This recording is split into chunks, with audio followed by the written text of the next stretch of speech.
The Last Battle. The Chronicles of Narnia 7 by C.S. Lewis.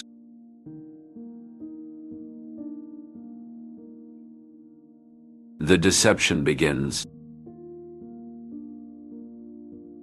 In the heart of Narnia, where the ancient forest whispers secrets to the wind, a cunning ape named Shift stood at the edge of a serene pool. His eyes fixed on Puzzle, a gentle donkey, who was shivering with cold and wetness.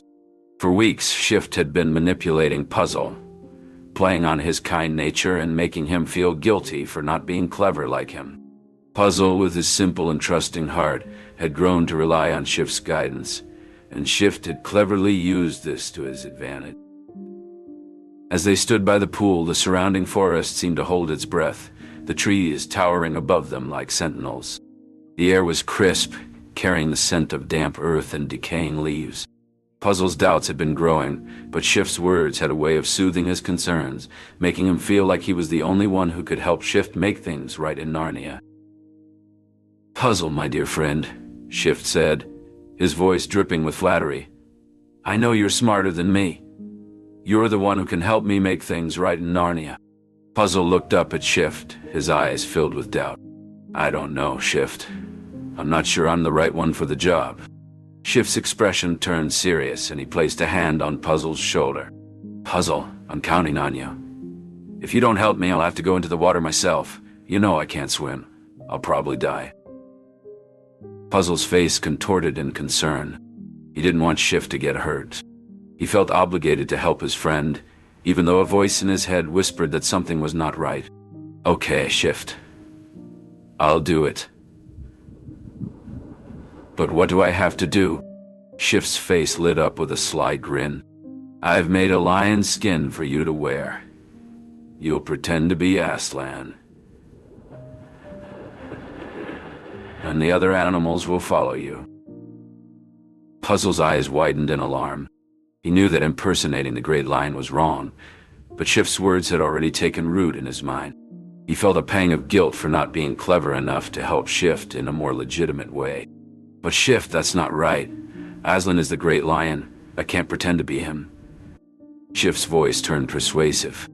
"Think of all the good you can do, Puzzle. You can bring peace and harmony to Narnia, and I'll be right by your side, guiding you every step of the way." Puzzle hesitated, his doubts and concerns warring with his desire to help his friend.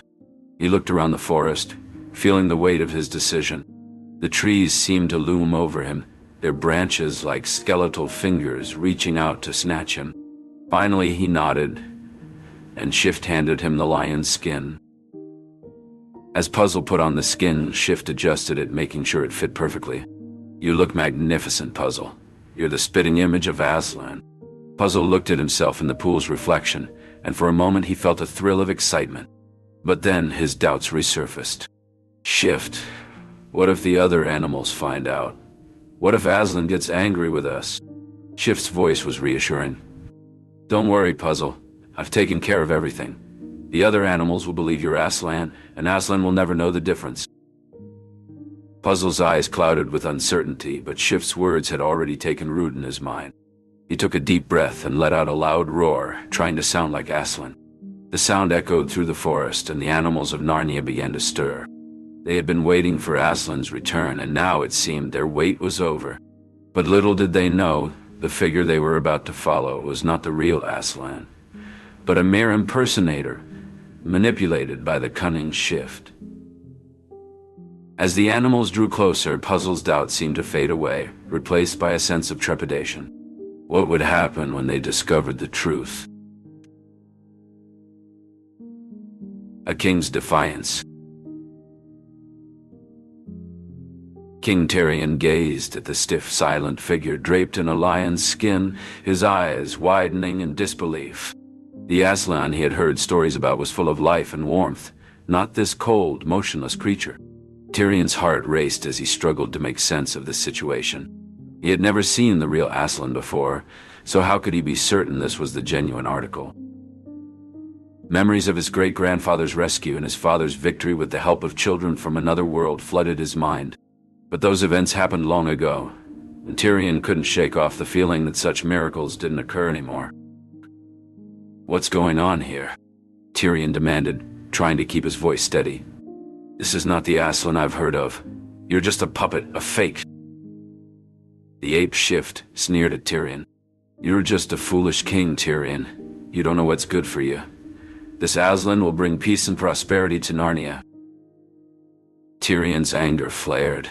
I'll never bow down to this impostor. You're trying to deceive us, to lead us astray. Shift snarled, baring his teeth. You'll pay for your defiance, King Tyrion. Take him away. Tyrion found himself bound to a tree, unable to move. He was left alone in the darkness, his thoughts consumed by confusion and doubt. But Tyrion's captivity was short-lived. Two children, Jill and Eustace, appeared out of nowhere, their faces determined and brave.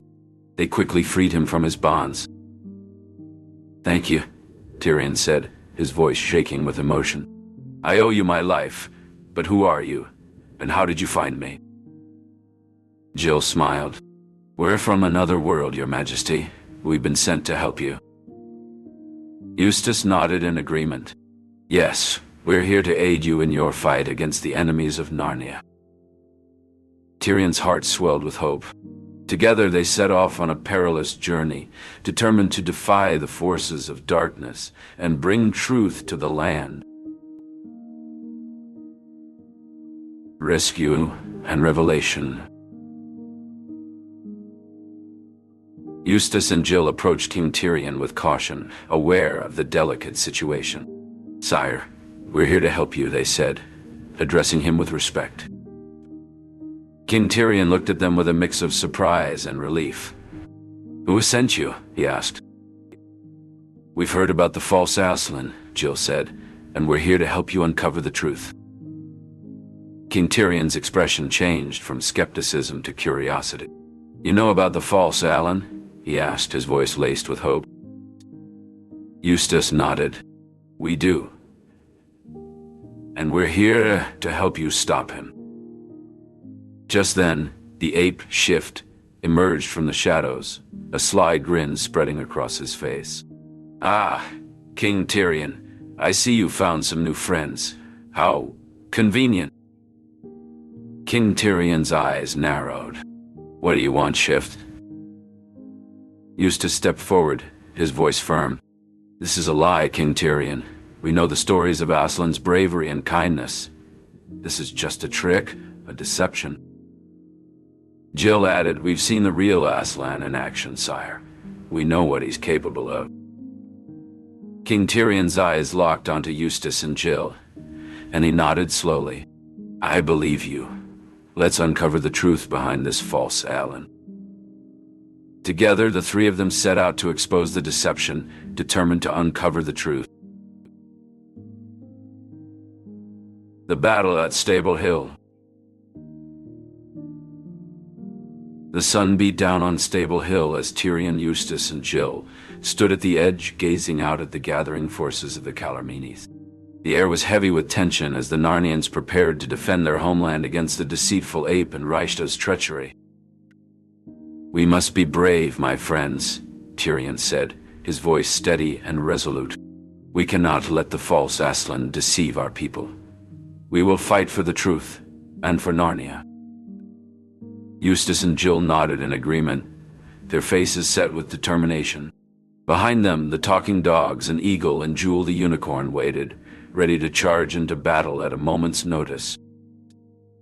As the Calormene warriors approached, Rishta Tarkan rode forward, his eyes blazing with malice. You are fools, Tyrion of Narnia, he sneered. You think you can stand against the might of Calormen? I will crush you and your pitiful army. Tyrion drew his sword, its blade shining in the sunlight. I do not fear you, Rishta, he said. I fear only that my people may be deceived by your lies. But I will not let that happen. I will fight for the truth, and for Aslan. The battle erupted into chaos, the two armies clashing in a frenzy of steel and fur. The talking dogs bounded forward, barking joyously as they attacked the Calormene warriors. The Eagle and Jewel charged into the fray, their powerful bodies sending the enemy flying. Eustace and Jill fought side by side, their swords flashing in the sunlight as they defended against the relentless onslaught. Tyrion led the charge, his sword slicing through the enemy ranks with deadly precision. But despite their bravery, the Narnians were outnumbered, and the battle began to turn against them. Rishta Tarkan rallied his warriors, calling for them to fight on against the traitors who dared to defy the false Aslan. Just when it seemed that all was lost, Tyrion spotted the ape Shift lurking at the edge of the battle. His eyes narrowed as he realized the ape's plan, to deceive the Narnians and create chaos. With a fierce cry, Tyrion charged towards the ape, his sword flashing in the sunlight. "You are the one who has brought this deceit upon us," he shouted. "You will pay for your treachery." The ape cowered, but Rishta Tarkan rode forward, his sword drawn. "You will not touch him, Tyrion of Narnia," he snarled. "He is under my protection." Tyrion's eyes locked onto Rishta's, his mind racing with a plan.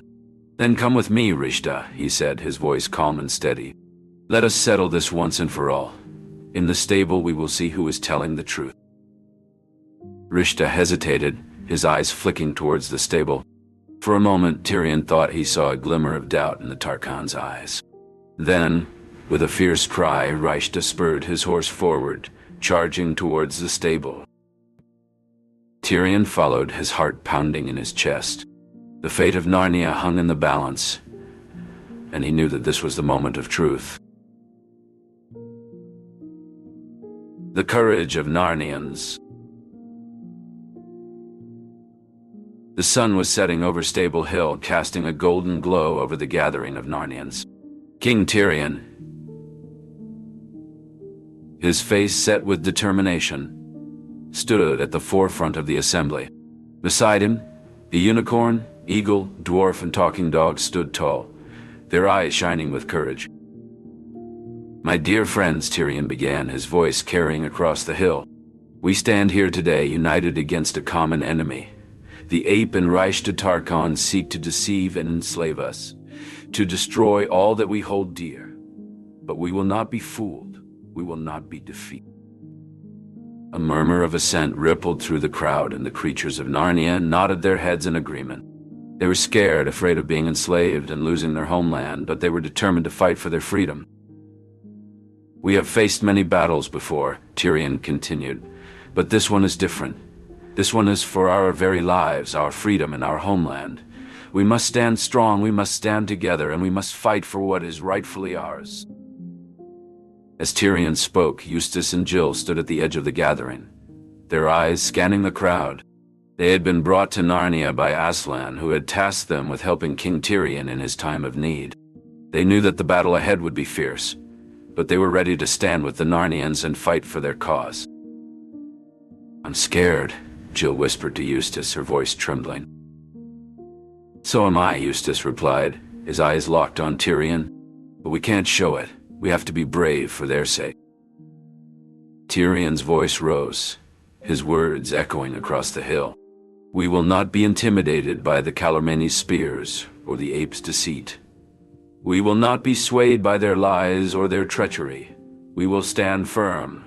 We will fight for Narnia. And we will fight for Narnia." The creatures of Narnia erupted into a mighty roar, their voices thundering across the land. The sound sent shivers down the spines of Eustace and Jill, and they knew that they were part of something greater, something that would change the course of history. As the sun dipped below the horizon, the Narnians stood tall, their hearts beating as one. They knew that the turning point. Tyrion, Eustace, and Jill stood at the edge of the stable, their hearts pounding in unison. They knew this was the moment of truth, the turning point in their battle against the ape and Rishta. Tyrion's plan was to lure the Tarkan into the stable, where the false deity Tash awaited. "Are you sure this will work, Tyrion?" Eustace asked, his voice laced with uncertainty. "I have thought it through, Eustace," Tyrion replied, his eyes fixed on the stable door. "The Tarkan and the monkey placed a man inside as a trap. But I know he's a liar and a mocker, not a true servant of Tash. If I can defeat him, it will expose the deception and cruelty of Tash and his followers." Jill nodded, her eyes shining with determination. "We're with you, Tyrion. Let's do this." Tyrion took a deep breath, then stepped forward, his eyes locked on the stable door. "Con Tash!" he shouted, his voice echoing off the stable walls. "Meet me here if you dare." The air seemed to vibrate with tension as the Tarkan trembled, his eyes fixed on the door. Suddenly, it swung open, and a dark, formless shape loomed before them. "Tash!" the Tarkan whispered, his voice barely audible. Tyrion stood tall, his eyes locked on the false deity. "You are no god, Tash. You are a monster, a deceiver, and a tyrant, and I will expose you for what you are." The Tarkan fell to the ground, his body shaking like a leaf. Tash's presence seemed to drain the courage from him, leaving him a quivering mass of fear. Eustace and Jill watched in awe as Tyrion confronted Tash, his bravery and cunning on full display. They knew that this moment would decide the fate of Narnia, and they were proud to stand by Tyrion's side. As Tyrion spoke, the darkness that had shrouded the stable began to recede, and the air was filled with the sweet scent of freedom. The Tarkan, realizing his mistake, looked up at Tyrion with a mixture of shame and gratitude. Tyrion's words had struck a chord, and the Tarkan finally saw the truth about Tash's deception. "It's over, Tash," Tyrion declared, his voice ringing with triumph. "Your deception is exposed, and your power is broken. You will trouble Narnia no more." The stable began to brighten, and the sound of Narnian creatures stirring, awakened by the dawn of a new era, filled the air. As the darkness receded, the Tarkan slowly rose to his feet, a look of wonder on his face. "I was blind," he whispered. "I never knew." Tyrion placed a hand on his shoulder. "You are free now. You have seen the truth. Will you stand with us and fight against the forces of darkness?" The Tarkan nodded, a determined look in his eyes. "I will. I will fight for Narnia and for the truth." The three friends shared a moment of triumph, knowing that their bravery and determination had brought them to this turning point. They had faced their fears and had emerged victorious.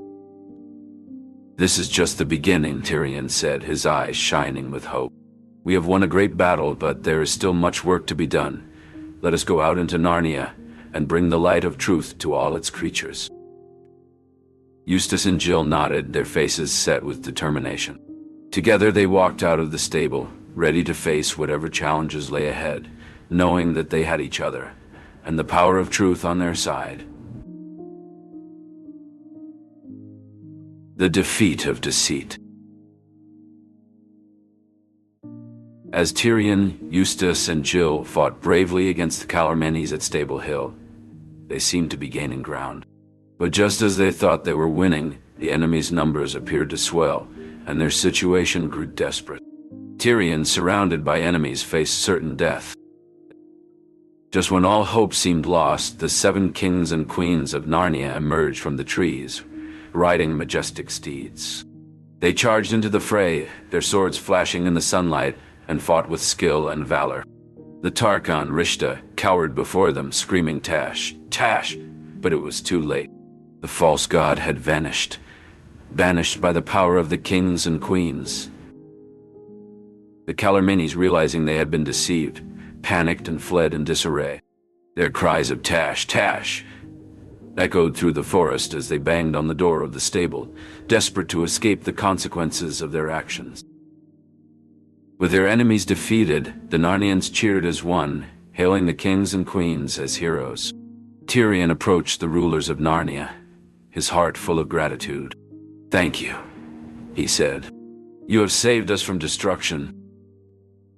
The High King Peter smiled. "We came to restore justice and peace to Narnia, and to bring an end to the deceit that has plagued our land." Together, the kings and queens led the Narnians in a triumphant procession back to Cair Paravel. A new dawn for Narnia. As the dust settled on the battlefield, Tyrion, Eustace, and Jill stood victorious, surrounded by their Narnian allies. The defeat of Tash and the exposure of the false Alan had brought a sense of relief and wonder to the land. Emmeth, the Calormene soldier, approached the group, his eyes shining with a newfound understanding. "I've come to realize that I was mistaken," Emmeth said, his voice filled with conviction. "I was serving Aslan all along without knowing it. The false Aslan created by Shift and the Calormene captain was a deception, a trick to mislead us into believing that Tash and Aslan were one and the same." Tyrion's eyes widened in surprise. "You were deceived, Emmeth, just like Puzzle. But you have shown great courage in seeking the truth." Emmeth nodded, his face filled with a sense of awe. "I never thought I would say this, but I am grateful for the deception. It led me to this moment, to the realization that I was serving the one true God all along. I am ready to start anew, to help rebuild Narnia, and serve Aslan with all my heart." As they spoke, the landscape around them began to transform. The trees regained their vibrant colors, and the air was filled with the sweet scent of blooming flowers. The sky, once dark and foreboding, was now a brilliant blue, with a radiant sun shining down on them. The Narnian allies, including talking beasts, dwarfs, satyrs, fauns, giants, Calormenes, men from Archenland, monopods, and creatures from the remote islands or the unknown western lands, looked around in wonder, their faces filled with joy and relief. They had witnessed the transformation of their beloved land, and they knew that they had played a part in its rebirth. As the characters gazed upon the new Narnia, they felt a sense of wonder and belonging. The unicorn in particular expressed a deep sense of joy, exclaiming, "I have come home at last. This is my real country. I belong here." The others felt a profound connection to the land, as if they had finally found their true home. As they explored the transformed landscape, they experienced a sense of unprecedented freedom and astonishment. They ran alongside the unicorn, feeling no fatigue, and marveling at the beauty of their surroundings. The absence of fear and the overwhelming beauty of the new Narnia left a lasting impression on them, representing a stark contrast to the previous state of the land. The group stood in silence for a moment, taking in the beauty of their surroundings. Then, with a sense of purpose, they set off to rebuild and restore their beloved land. They knew that the journey ahead would be long and challenging, but they were ready to face it together, united in their quest for a brighter tomorrow. The story of Narnia was far from over, but for now the characters basked in the joy and wonder of their hard-won victory. They knew that as long as they stood together, nothing could ever defeat them.